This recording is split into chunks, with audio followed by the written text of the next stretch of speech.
Inside global की इस बेहद खास और एक्सक्लूसिव सीरीज हिस्ट्री ऑफ फेमडॉम के दूसरे एपिसोड में मैं आप सभी व्यूअर्स का स्वागत करती हूँ। पिछले एपिसोड में हमने उन सुल्तानाओं के बारे में जाना जिन्होंने इतिहास को अपनी उंगलियों पर नचाया, लेकिन आज कहानी किसी पुरानी किताब की नहीं है। आज बात होगी उस ग्लोबल अथॉरिटी की जो आज के इस मॉडर्न दौर में हमारे ही बीच एक विशाल इकोनॉमिक एम्पायर की तरह खड़ी है। क्या आपने कभी सोचा है कि जिस दुनिया को आप सिर्फ एक नक्शे की तरह देखते हैं, उसके पीछे एक ऐसी हिडन मार्केट भी हो सकती है जहां कानून के मायने बदल जाते हैं। आज हम उस हकीकत का सामना करेंगे जहां फीमेल पावर को न सिर्फ एक एहसास माना गया, बल्कि उसे एक मुकम्मल कानूनी और भौगोलिक ढांचा दिया गया है। चलिए अपनी इस वीआईपी रिसर्च की शुरुआत करते हैं यूरोप के उस हिस्से से जिसे इस कल्चर का इंटरनेशनल हब कहा जाता है। जर्मनी और नीदरलैंड जैसे मुल्कों में ये कोई छुपकर किया जाने वाला काम नहीं है, बल्कि एक पूरी तरह लीगल बिजनेस के तौर पर रजिस्टर है। वहाँ की रानियों के पास बाकायदा टैक्स आइडेंटिफिकेशन नंबर्स और बिजनेस लाइसेंसेस होते हैं और वो अपनी कमाई का एक हिस्सा सरकार को टैक्स के रूप में देती हैं।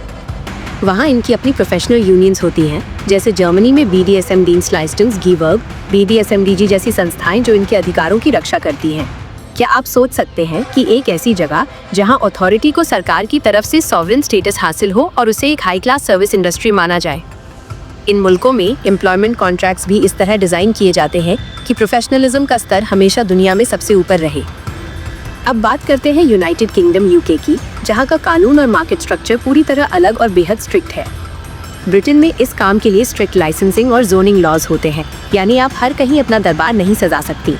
वहाँ की काउंसिल लॉज तय करती हैं कि एक एस्टैब्लिशमेंट कहाँ हो सकता है और उसके संचालन के नियम क्या होंगे। वहाँ के मार्केट में हाउस रूल्स का बहुत बड़ा हाथ होता है, जिन्हें वहाँ का कानून भी एक हद तक मान्यता देता है। क्या आपको नहीं लगता कि जब कानून खुद किसी पावर को रास्ता देता है तो उसकी ताकत कई गुना बढ़ जाती है? ब्रिटिश मार्केट की सबसे बड़ी खासियत है वहाँ का एलीट क्लब कल्चर, जहाँ एंट्री सिर्फ रईसों और रसूखदारों के लिए मुमकिन होती है।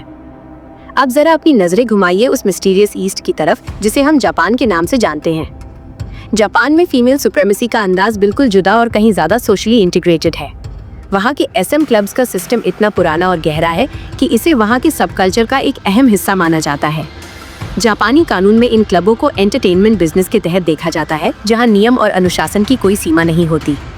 जापान के अकीहाबारा और शिंजुकू जैसा बाजार इतना विशाल है कि यहाँ की रानियाँ किसी सेलिब्रिटी से कम नहीं होती।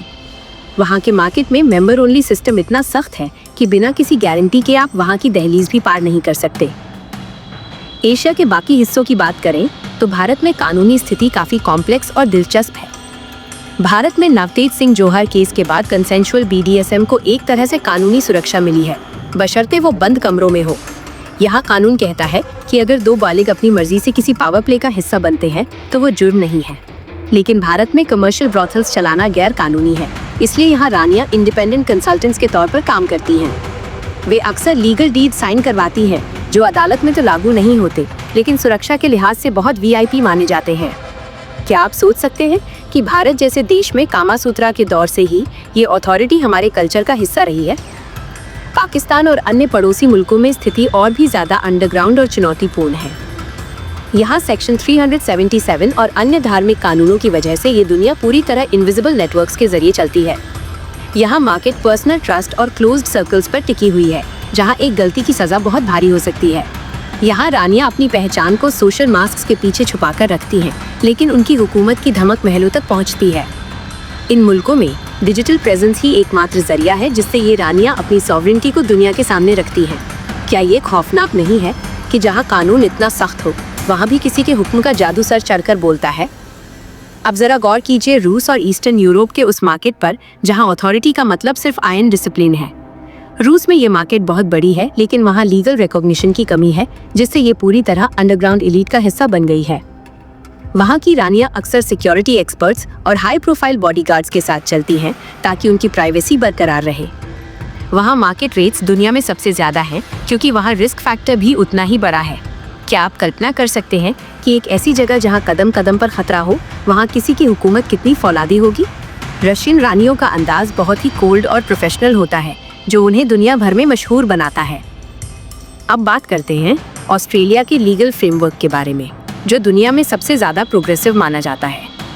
ऑस्ट्रेलिया के कुछ राज्यों में रानियों को बाकायदा सेफ वर्क प्लेस के तहत रजिस्टर किया जाता है। वहाँ का मार्केट मॉडल इंडिपेंडेंट सॉवरेनिटी पर चलता है, जहाँ एक रानी अपने घर से ही अपना मुकम्मल साम्राज्य चला सकती है। वहाँ पब्लिक सेफ्टी और प्रोफेशनल एथिक्स के नाम पर रानियों को जो आज़ादी मिली है वो दुनिया के कई मुल्कों के लिए मिसाल है। वहाँ के मार्केट रिसर्च के मुताबिक यह इंडस्ट्री वहाँ की सर्विस इकोनॉमी में करोड़ों डॉलर का टैक्स भरती है। क्या ये हैरान करने वाला नहीं है कि जिस चीज़ को लोग सिर्फ एक शौक समझते हैं वो मुल्कों की अर्थव्यवस्था का हिस्सा है? अमेरिका के हाइब्रिड मॉडल पर नज़र डालें, जहाँ हर राज्य का अपना अलग सॉवरेन लॉ है। कैलिफोर्निया और नेवादा जैसे राज्यों में जहाँ नियम थोड़े नरम हैं, वहाँ प्रोफेशनल डंजन्स का एक बहुत बड़ा नेटवर्क बन चुका है। यहाँ रानियाँ अपनी मर्जी के हिसाब से टेरिटरी चुनती हैं और वहाँ के लोकल नियमों के मुताबिक अपना बिजनेस ऑपरेट करती हैं। अमेरिका का मार्केट सबसे ज़्यादा टेक्निकल है, जहाँ लायबिलिटी वेवर्स और कॉन्ट्रैक्ट लॉ का सबसे ज़्यादा इस्तेमाल होता है। यहाँ सॉवरेंटी को एक लीगल कॉन्ट्रैक्ट में पिरोया गया है ताकि कोई भी सेफ्टी लाइन क्रॉस ना हो पाए। क्या आप सोच सकते हैं कि एक ऐसी जगह जहाँ आपकी आज़ादी के कागज़ बाकायदा वकीलों की मौजूदगी में तैयार होते हैं? मिडिल ईस्ट के मुल्कों में जैसे दुबई या सऊदी अरब, ये दुनिया सबसे ज़्यादा सीक्रेटिव और हाई एंड है। यहाँ कोई कानून इसे सपोर्ट नहीं करता, बल्कि यहाँ के शरिया लॉज बहुत सख्त हैं। फिर भी यहाँ इलीट अंडरग्राउंड सीन मौजूद है। यहाँ मीटिंग्स आलीशान होटलों के उन स्वीट्स में होती हैं जिन्हें रातों रात एक प्राइवेट किंगडम में तब्दील कर दिया जाता है।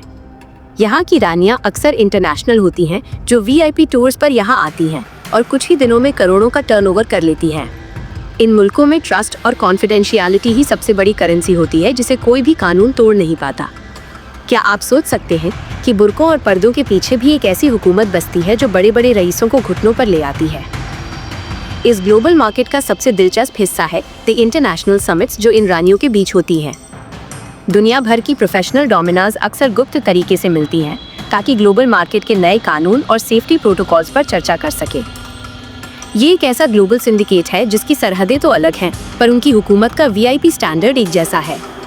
चाहे वो पेरिस की कोई मैडम हो या न्यूयॉर्क की कोई मिस्ट्रेस, उनकी प्रोफेशनल लैंग्वेज एक ही होती है। व्यूअर्स, क्या आपको अब भी लगता है कि ये सिर्फ चंद लोगों का शौक है, या आप अब इसकी ग्लोबल गहराई को देख पा रहे हैं? आज हमने देखा कि कैसे दुनिया के अलग अलग मुल्कों ने फीमेल अथॉरिटी को अपने अपने तरीके से जगह दी है। आज के इस एपिसोड में हमने दुनिया का वो नक्शा देखा जो आम लोगों की नज़रों से हमेशा ओझल रहता है। हमने देखा कि कहीं ये कानून की किताब का हिस्सा है तो कहीं ये समाज की गहरी परतों के नीचे छुपा हुआ एक खामोश तूफान है। लेकिन याद रहे, ये तो सिर्फ शुरुआत थी। असली सवाल तो अभी बाकी है। अगले एपिसोड में हम इस ग्लोबल मार्केट की चमक धमक और उस लग्जरी के पीछे जाएंगे जिसे आप सपने में भी नहीं सोच सकते। हम जानेंगे एपिसोड 3, द लग्जरी एम्पायर का वो सच जहां पैसा सिर्फ कागज का टुकड़ा रह जाता है और सिर्फ हुक्म की कीमत होती है।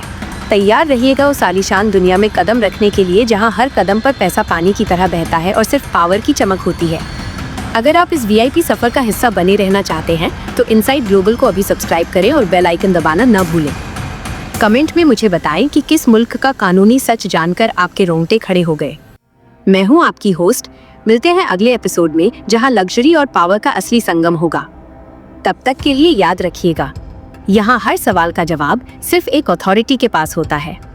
इंतजार कीजिएगा एपिसोड 3, द लग्जरी एम्पायर का, जो बहुत जल्द आपके सामने होगा।